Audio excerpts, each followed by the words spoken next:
Well, I'm back in the hot tub again. And today I'm talking to a young gentleman. He is 17. He came into the hot tub. I was sitting there, and he announced to me that he was Christian. I said, okay. He said, that means I have values. And I said, of course. Now, he couldn't describe what values or where the foundation of these values came from. He just said that he had traditional Christian values. I said, well, yes, of course. I asked him, I said, so you're 17? And he said, yes. And I said, what do 17-year-olds talk about? Like, what do you guys think about? What is it that you want out of life and your future? And he was very adamant. He said, I'm going to move to Spokane, Washington, because I did some research. There's a college there. It's very conservative. It's a Christian college. Spokane's very conservative. And that way I can get away from all these blue hairs. And I said, blue hairs? I said, what's a blue hair? And he goes, you know, they have blue hair. He did a lot of work to not say queers, but that's the gist. He said a lot of words. I can't remember exactly what he said, but basically queers. And I said, oh. I said, so queer people in your high school have blue hair? And he said, yes. And I said, what is it about them that you don't like? And he said, well, they come across a problem and they don't find a solution. They just blame other people for their problems. Now, the irony was starting to get a little much for me, but I bit my lip and I said, oh, okay. And you don't think that there will be queer people in Spokane? And he said, no. He said, it's a smaller community. It'll be easier for me to plug myself in and make friends. And I said, it'll be easier than the city that you grew up in? And he kind of looked at me and he was like, well, not right away, but it'll be easier to plug myself in the long run. And I said, but Spokane's in Washington.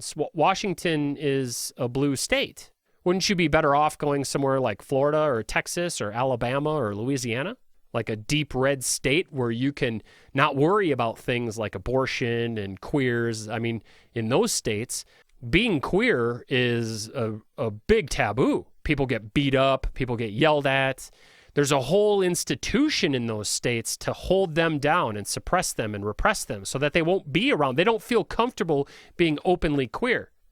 And he said, well, I don't care if you're queer or gay or whatever. He switched it to gay. I don't care if you're gay or whatever. I just don't think you should do it out in the open. And I said, well, exactly. Go to a red state and there won't be nearly as many openly gay or openly queer people. There won't be trans people around or, the blue hairs. And he said, oh, and I don't think that abortion should be illegal. I mean, women shouldn't go on a rampage or anything like that. And I actually chuckled at this because he made it sound like it's an active shooter. It's like, let's say you're having quintuplets. You can kill one of them, but don't go on a rampage. The absurdity of his thinking was starting to become very obvious to me. And I said, well, if you go to one of those states, I mean, eventually, if you keep headed in the direction you're heading, eventually you'll fall into lockstep with them. I mean, you'll be indoctrinated or you'll indoctrinate yourself and you'll fall in line. I mean, you may believe in abortion rights now, but it won't be long before that's all gone. You won't believe in that at all. Women will be chattel, just like they are in the Bible. And he got kind of uncomfortable. I mean, he had already identified himself as a Christian, and he clearly goes to a Christian school, and he clearly wants to go to Christian college, and so on. He goes, well, that's not exactly right. And I said, well, what's wrong about it? I mean, as a conservative, those are the conservative talking points. If you're going to support conservatism, then restricting books and art and theater and dance and personal expression and, homophobia and transphobia and anti-Semitic views and anti-women's rights, I said that's all a part of the package. There is no distinguishing between those things.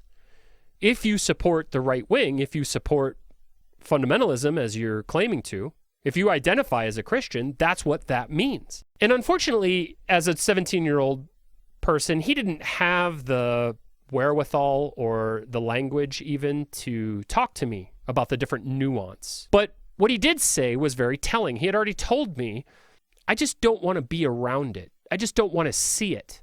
He reminded me of another young fellow that I met there a few weeks earlier who said one of the reasons why he was leaving the club and going to join a different club was because there were too many naked people around. He didn't like all the naked men he saw in the locker room. It seems to me a little odd that you would change your whole lifestyle just because a couple of naked fellas walk around in your gym.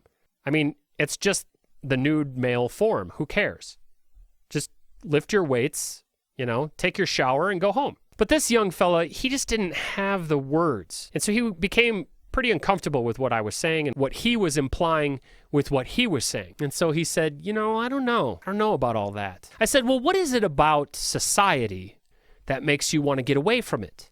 Why do you want to go to a place that's more isolated and more secluded and more homogenous? And he said, well, Denver's just too big and there are just too many of them out. He did a lot of work not to say something bad like faggot or queer. Even though I used the word queer, he hears queer as a derogatory term. I use queer as the LGBTQ plus community has told me to use it, as in genderqueer or just queer. It's interesting to me, though, that at such a young age, 17, he was able to articulate that he's Christian. He was able to articulate that he had Christian values, even though he couldn't say what they were or didn't say what they were. He was able to articulate that he didn't like the queers. He didn't like that they were queer in public, and he thought that they shouldn't be queer in public. He had enough wherewithal to hide his fascist, right-wing, fundamentalist views and couch it in, well, I don't care if gay people are gay. I just don't think they should be so out about it. So he was well-versed in dog whistling and denial and obfuscation and propaganda. These are all tactics that the right uses, that conservatism uses. In an interesting twist, at the end of the conversation, he said to me, well, at the end of the day, I'm not 18, so I can't vote. So I don't really have that much to say about it. And I think this was in response to me suggesting that he would become indoctrinated, that he would eventually fall into line. He was very uncomfortable with this. And so he had to do a little bit of obfuscation. He had to sort of separate himself from what he understood to be the real outcome. He was uncomfortable partly because we were in public, and I don't think he wanted to be judged by other people. I think he could sniff me out. I think he knew that I wasn't a regressive, right-wing, fundamentalist Christian, fascist type person, and that I was sort of probing him and I was sort of setting him up. He very nicely said, it was nice meeting you, it was nice talking to you, and he left. But this brings into focus the real message of conservatism.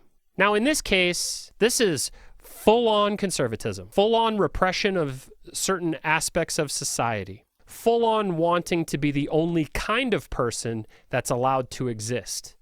This 17-year-old conservative didn't want any other kind of people to exist, and he didn't want to be around them, and he felt that Denver was way too full of them and that Spokane, Washington would be free of them. But he didn't want to move out into the country and give up all these amenities that metropolitan areas tend to provide. He just wanted it to be cleansed of that bad element, the blue hairs, as he put it. Now, I never did get a full-on definition of what a blue-haired person is, but it's queer. People he doesn't like. It's openly gay, openly trans. And ultimately, just people that aren't like him. Not white, male, Protestant, or Catholic. Most people would never admit to this. They would never say this as a declarative statement. But this is what they believe. This is what they have to believe. It's in their book. We should never forget where this conservative idea comes from, where these conservative thoughts come from. If they were following the text by the letter, we wouldn't even be able to consider them humane. You can't be a progressive and follow the commandments, for instance. Never forget that it's the degree to which they reject and deviate from their religious texts that they express their humanity. That's all for this episode. I want to thank you for listening.